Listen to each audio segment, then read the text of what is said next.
इथे मी 3 मध्यम आकाराचे कांदे असे उभे चिरून घेतलेत, अगदी पातळ चिरून घ्यायचेत।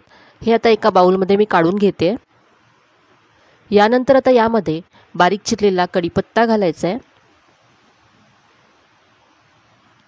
बारीक चिरलेली हिरवी मिरची घातली,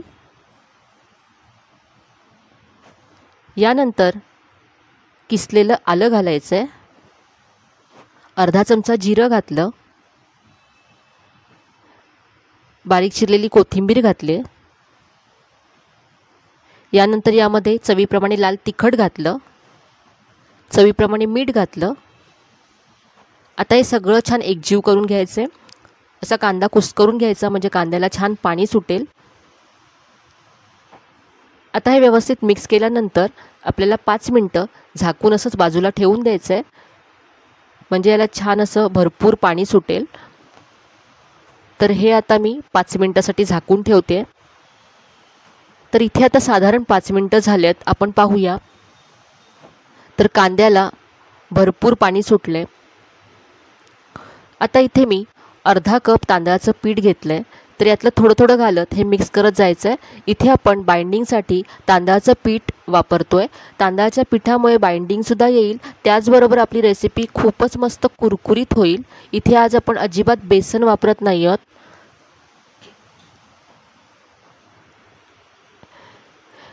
तर उरलेलं पीठसुद्धा इथे मी घातलं आहे, मिक्स करून घेऊया। याच्यामध्ये आता आपल्याला पाणी अजिबात घालायचं नाही आहे। तर पहा हे असं ओलसर झालं आहे। आता याला वड्याचा असा शेप द्यायचा आहे। हाताने असे याचे वडे तयार करून घेतलेत। इथे आता याचे असे वडे मी तयार करून घेतलेत, हे आता आपण फ्राय करूया। तर इथे मी गॅसवरती तेल गरम करून घेतलं आहे। गॅसची फ्लेम आता मंद करायची आहे आणि हे वडे तेलात सोडायचे आहेत। तेलात आता हे वडे कुरकुरीत होईपर्यंत आपण फ्राय करून घेऊया। तांदळाच्या पिठामुळे हे वडे खूपच मस्त क्रिस्पी होतात, आतपर्यंत कुरकुरीत होतात आणि चवीला तर खूपच मस्त लागतात। तर या पावसाळी सीझनमध्ये तुम्ही एकदा तरी अशा पद्धतीचे हे वडे नक्की बनवून पहा। कमी साहित्यामध्ये होणारी मस्त अशी रेसिपी आहे आणि चवीला अप्रतिम आहे। तर हे मी टोमॅटो केचप बरोबर इथे सर्व केलेत। तुम्ही कोणत्याही चटणी बरोबर हे सर्व करू शकता। बाहेर पाऊस पडत असताना एकदा तरी ही माझी रेसिपी तुम्ही नक्की करून पहा, तुम्हाला नक्की आवडेल। तर ही होती आपली पहिली रेसिपी। आता बनवूया आपली दुसरी रेसिपी। इथे मी एक मोठी वाटी स्वीटकॉर्नचे दाणे घेतलेत, कच्चे आहेत। आता हे जाडसर वाटून घ्यायचे। तर मिक्सरच्या मोठ्या भांड्यामध्ये घालून हे मी जाडसर वाटून घेतलेत। आता यामध्ये भाज्या घालूया। तर इथे मी किसलेला गाजर घालते, यानंतर यामध्ये बारीक चिरलेली शिमला मिरची घातली, बारीक चिरलेला कांदा घालायचा आहे। आता इथे मी बारीक चिरलेली हिरवी मिरची घातली, यानंतर बारीक चिरलेली कोथिंबीर घालायची भरपूर, अर्धा चमचा आलं लसणाची पेस्ट घातली, अर्धा चमचा जिरं घातलं, यानंतर अर्धा चमचा धने जिरे पूड घातली, चवीप्रमाणे लाल तिखट घालायचं आहे। आता इथे मी चवीप्रमाणे मीठ घातलं। आता हे सगळं आपण छान मिक्स करून घेऊया।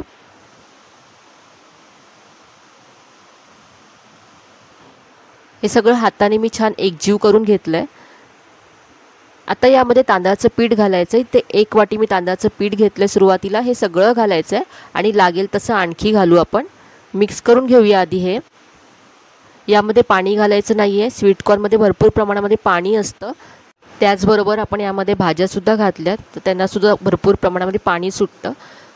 त्या पाण्यामध्येच आपल्याला हे मळून घ्यायचं आहे। तर इथे मी आणखी 1 वाटी तांदळाचं पीठ घातलं आणि हे सगळं छान एकजीव करून घेतलं। आता ह्याचे असे वडे तयार करून घ्यायचे आहेत। तर हे स्वीटकॉर्नचे वडे आज आपण बनवतोय, खूप मस्त लागतात चवीला। तर इथे पहा हे वड्याचा असा ह्याला शेप दिला। असेच वडे आता आपण तयार करून घेऊया। तर इथे मी पहा वडे तयार करून घेतलेत। आता हे आपण फ्राय करूया। तर इथे मी कढईमध्ये तेल गरम करून घेतलं आहे, तेल गरम झाल्यानंतर गॅसची फ्लेम मीडियम करायची आणि हे वडे सोडायचे आहेत आणि हे आता गोल्डन ब्राऊन होईपर्यंत आपण फ्राय करून घेऊया। तांदळाच्या पिठामुळे हे वडे छान अगदी क्रिस्पी होतात आणि चवीला हे वडे खूप मस्त लागतात। तर हे आता आपण काढून घेऊया। तर इथे हे वडे मी चटणीबरोबर सर्व केलेत। तुम्ही पाहू शकता आतपर्यंत हे वडे मस्त फ्राय झालेत। तर थोडीशी गोड तिखट अशी या वड्यांची चव लागते आणि खूपच मस्त लागतात चवीला। तर ही होती आपली दुसरी रेसिपी। आता बनवूया आपली मान्सून स्पेशल तिसरी रेसिपी। तर इथे मी पहा अर्धा कप सालासकटची जी मुगाची डाळ असते ती घेतले। ही आता एका बाउलमध्ये काढून घेतली। यामध्ये आता पाव कप उडदाची डाळ घालायची आहे। तर इथे तुमच्याकडे जर सालसकटची उडदाची डाळ असेल तर ती तुम्ही घेतली तर टेक्स्चर आणखी छान येईल। माझ्याकडे तशी नव्हती म्हणून मी अशी ही उडदाची डाळ घेतली आहे। आता या दोन्ही डाळी मिक्स करून 2 ते 3 वेळा स्वच्छ धुवून आपल्याला 2 तासासाठी पाण्यामध्ये भिजत ठेवायच्या आहेत। तर इथे पहा या डाळी आधीच मी भिजत ठेवल्या होत्या, छान भिजल्या गेल्यात।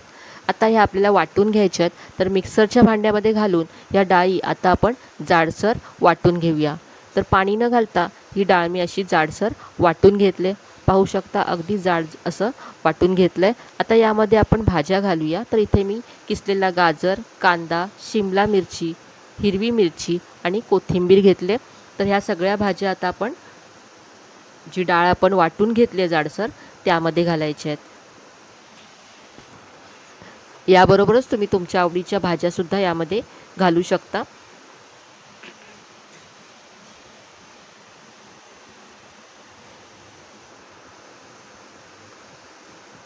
तर इथे या सगळ्या भाज्या मी घातल्या।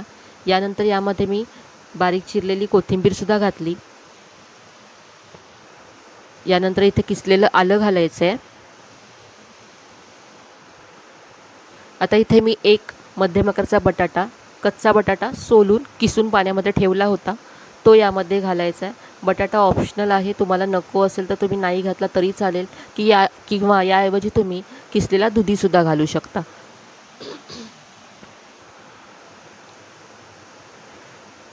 यानंतर इथे मी चवीप्रमाणे मीठ घातलं। चवीप्रमाणे लाल तिखट घालायचं आहे। यानंतर इथे अर्धा चमचा आमचूर पावडर घातली। हे सगळं आता मिक्स करून घेऊया।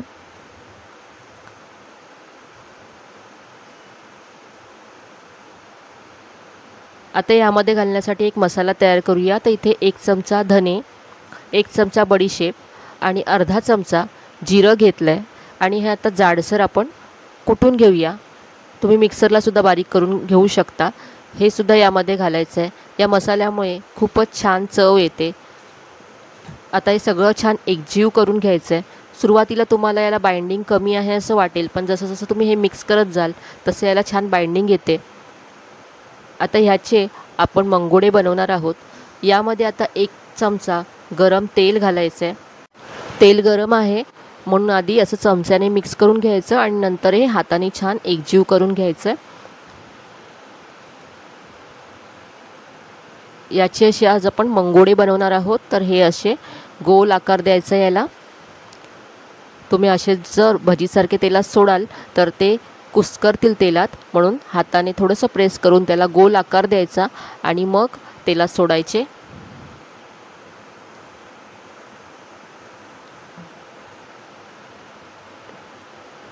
तेल अगदी व्यवस्थित गरम करून घ्यायचं। नंतर गॅसची फ्लेम मीडियम करायची आणि हे असे गोल्डन ब्राऊन होईपर्यंत मंद फ्लेमवरती आतपर्यंत आपण फ्राय करून घेऊया। तर हे मस्त असे आपले चटपटीत मंगोडे तयार आहेत। तर इथे मी चटणीबरोबर सर्व केलेत। खूपच मस्त अशी ही रेसिपी आहे। तर ही होती आपली दुसरी मान्सून स्पेशल रेसिपी, जी तुम्ही या मुसळधार पावसाच्या वातावरणामध्ये नक्कीच बनवू शकता। आता बनवूया आपली तिसरी स्पेशल रेसिपी। तर इथे आता मी 1 वाटी रवा घेतला आहे। यामध्ये अर्धी वाटी तांदळाचं पीठ घालायचं आहे। यानंतर 2 चमचे गव्हाचं पीठ घालायचं आहे। आता यामध्ये अर्धी वाटी दही घातलं आहे। हे सगळं आता मिक्स करून घेऊया। यामध्ये आता पाणी घालायचं आहे आणि हे मिक्स करून घ्यायचं आहे. तर लक्षात ठेवा, हे आपल्याला जास्त पातळ करायचं नाही आहे. एकत्र मला किती पाणी लागलं ते तुम्हाला मी नंतर सांगते. तर इथे थोडं थोडं पाणी घालत हे पीठ मी तयार करून घेतलं.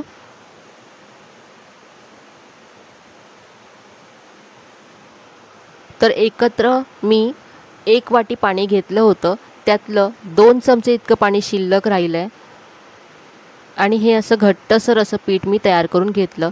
आता हे झाकून ठेवायचं 10 मिनटं, म्हणजे याच्यातला रवा छान फुलेल. 10 मिनटानंतर हे पीठ पहा अगदी परफेक्ट तयार झालं आहे. आता यामध्ये बारीक चिरलेला कांदा घालायचा आहे, बारीक चिरलेली हिरवी मिरची घातली, यानंतर इथे बारीक चिरलेला कढीपत्ता घातला, यानंतर किसलेलं आलं घालायचं आहे, अर्धा चमचा जिरं घातलं, बारीक चिरलेली कोथिंबीर घालायची आहे, यानंतर चवीप्रमाणे मीठ घातलं आहे. आता हे सगळं छान असं एकजीव करून घेऊया. तर याची आज आपण बोंडं बनवणार आहोत. तर ते छान जाळीदार होण्यासाठी इथे पाव चमचा बेकिंग सोडा घालते मी. बेकिंग सोडा ऑप्शनल आहे, तुम्हाला नसेल घालायचं तर नाही घातला तरी चालेल. बेकिंग सोड्यामुळे रेसिपी थोडीशी जाळीदार आणि हलकी फुलकी होईल. बेकिंग सोड्यावरती थोडंसं मी पाणी शिंपडलं आणि पुन्हा मिक्स करून घेतलं आणि आता तेल गरम करून घेतलं आहे. यामध्ये आता हे बोंडं आपल्याला सोडायचे आहेत. गॅसची फ्लेम मीडियम करून बोंडं सोडायची. बोंडांना असा गोल आकार द्यायचा प्रयत्न करायचा आहे. बोंडं अशी हलकी होऊन वरती आल्यानंतर आपल्याला उलटून घ्यायचे आहेत आणि गोल्डन ब्राऊन होईपर्यंत हे असे फ्राय करून घ्यायचे आहेत. तर मस्त असे हे आपले वरून कुरकुरीत आणि आतून सॉफ्ट बोंडं तयार आहेत. चटणीबरोबर अप्रतिम लागतात.